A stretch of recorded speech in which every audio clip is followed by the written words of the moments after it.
Okay, so now I am going to show how to set this environment variable from commands. So if you want to run Cypress, um,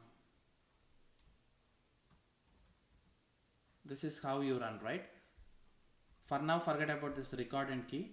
I am going to show that in my next lecture. So Cypress run, if you want to just run whole folder with all test cases, just say Cypress run, it will trigger all test cases, which we saw in one of the lecture.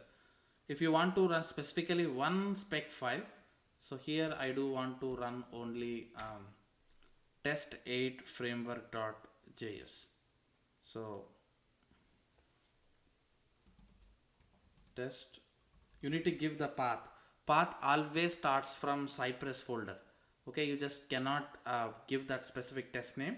You have to start from Cypress slash and then integration slash examples. I'm just giving the path where exactly this story is located. And then you can actually provide test8 framework.js. Nice. So this will run only that specific spec file.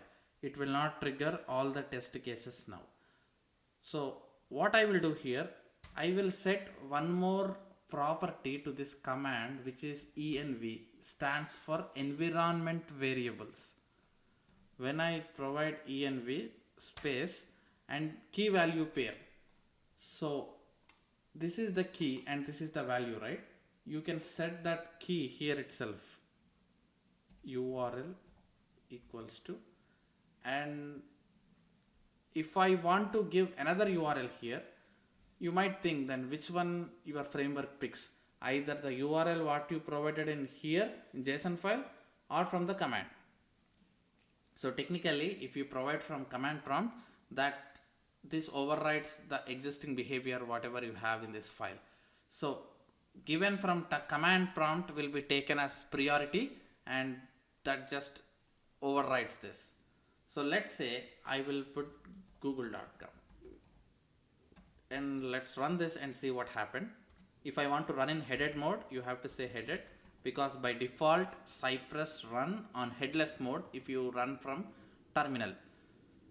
Okay, so what I'm doing here, I'm asking to run this in head mode, this particular spec file, and I'm giving, basically setting this environment variable at runtime. I'm setting URL to google.com. So whenever now my test comes across this URL, it will first check if it is present and coming through terminal commands. If that is the case, then it will replace it. If it does not have in command, then only it goes to cypress.json and look here. So first priority is this. So this doesn't work if you try to send it from here. Sometimes it requires, right? Let's say this URL is pointing to prod and your manager want to quickly test that in your QA environment. And if you ask him to, hey, go to check out the code, update the value and check in the code, he may not do all this. You can simply ask him to pass this command so that he will add the QA URL and run this test. So at runtime it overrides whatever it have in your code. Alright, so let's run this and see what happens. I hope we have given all the command terminologies correct. Spec, environment. Let's see.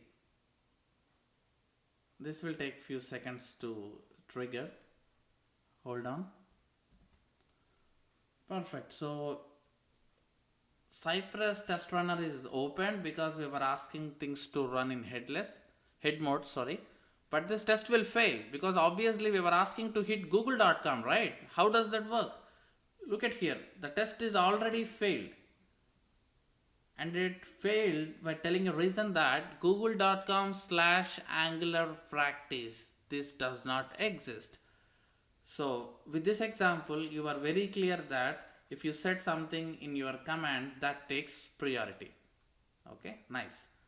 So these are the two ways you can set environment variables, and it's up to you what you use.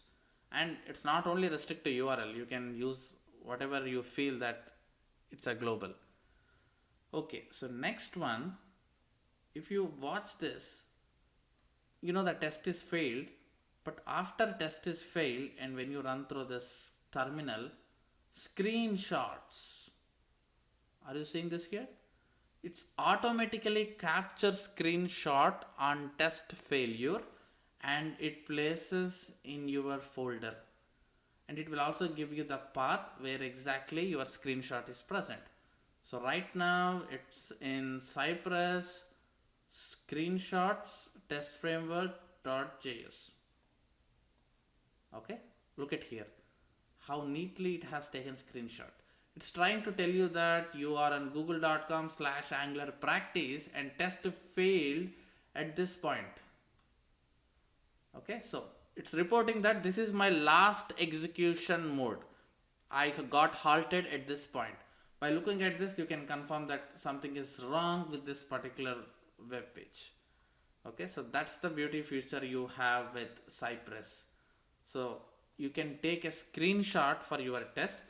In any other automation tool, you have to write a code to capture screenshot on test failure, but whereas in Cypress, it will automatically takes a screenshot on test failure. So that's the beauty. And that's why I'm keep on saying that you need not create any frameworks from scratch. Framework comes by default. Just design your test as per their framework standards. That's it. Okay, next. You can also record a video, which I would be talking in my next lecture by introducing a new tool called Cypress Dashboard. There you can see the videos for your test. Okay. All right.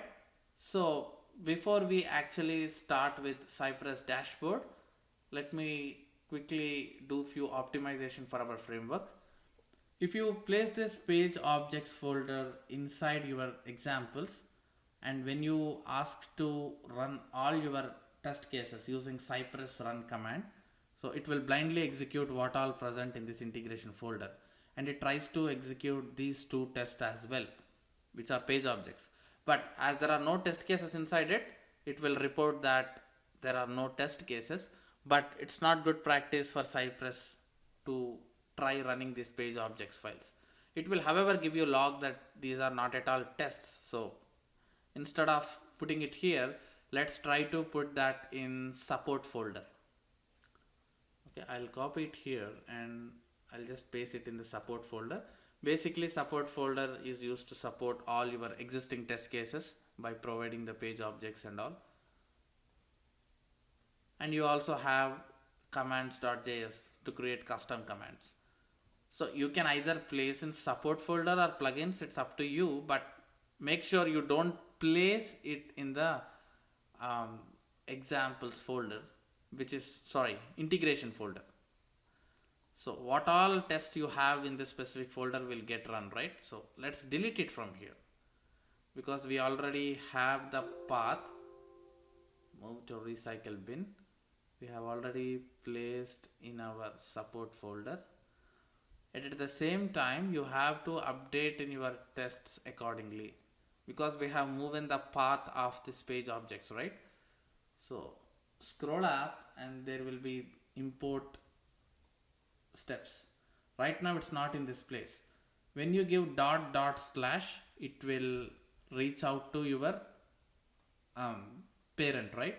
And right now in this parent you don't have any page object folder because it's outside. So give one more .. so that it will go to super parent. I remove this. Visual Studio will automatically prompt, don't worry. Just say .. Look at here. Fixtures, integration, plugins. Our tests are in support / and then page objects is our actual folder, right? Page objects / and home page. This is what we are looking for. Perfect. Similarly, let's do that for product page as well. It's in support page objects. You need not worry of writing the path on your own. Just give dot dot slash and Visual Studio will guide you in reaching the exact path. Perfect. So we have updated our imports accordingly that we have moved here. And one more thing, that if you have seen our previous test, we were using this website to practice, right? Automation practice. By default, it's taking around 10 to 15 seconds these days to load the URL. The reason behind that is many people trying to access this server at one single instance. Few days back, the site went crashed. So it have identified some around 5,000 change, I guess. 5,000 users are hitting this, so which is so bad. And it's taking some time to load. Right now in our Cypress configuration, by default, if you go to settings, configuration, page timeout, there is one property here. Try to find it. Yeah. Page load timeout is around 6 seconds, right? For our application, what we used for practice in this course, that may not load in 6 seconds because of heavy traffic. I'm trying to increase the server performance by deploying into AWS, but it's better that you increase the timeout of your page, because if it's 6 seconds, it will just throw an error before page loads. So how to override the behavior? You know, right? We already did that for the default command timeout. You just need to place this line in your cypress.json. That's it. That's all you need to do. Go to your cypress.json and here set it to 30 seconds. 3000 is 3 seconds and 30 seconds. Nice. So now it will wait around 30 seconds before it fails the test. Okay. Alright, so that's all I have in this lecture. In our next lecture, I will open the Cypress dashboard and I'll explore that and show you how to work your test execution on that. Okay. Thank you.